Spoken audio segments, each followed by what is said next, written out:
Opština Brus je 8.3. u 11 sati uvela vanrednu situaciju na teritoriji cele opštine Brus.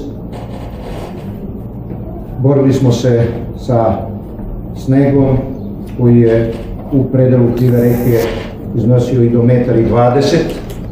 Nanosi su bili i do 5 metara.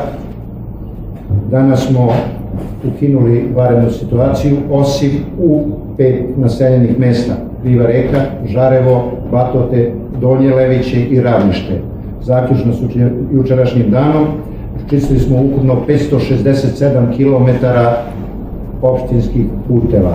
U pomoć nam je stigla Vojska Srbije, opština Trstenik i Tehnogradnja iz Kruševca, jer je struktura snega bila takva da su morali da se angažuju teške mašine, buldožeri i delimično ulte.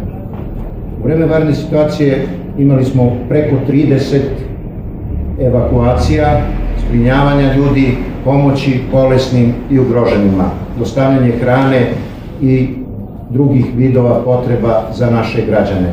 Svakodnevno je štab zasedao. U pomoć nam je pristigao i Crveni krst Srbije sa 2 sankama, tako da smo imali ukupno 4 sanke na raspolaganju, Crvenog krsta opštine Brus i Crvenog krsta Republike Srbije, i imali smo još 2 sanke fizičkih lica na teritoriji opštine Brus.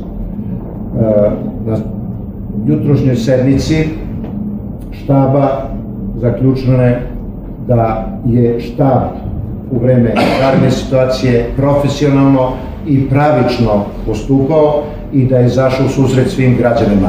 Par pritužbi koje su postojale, osim jedne koja je zbog hitne intervencije bila opravdana, sve druge su bile političkog karaktera.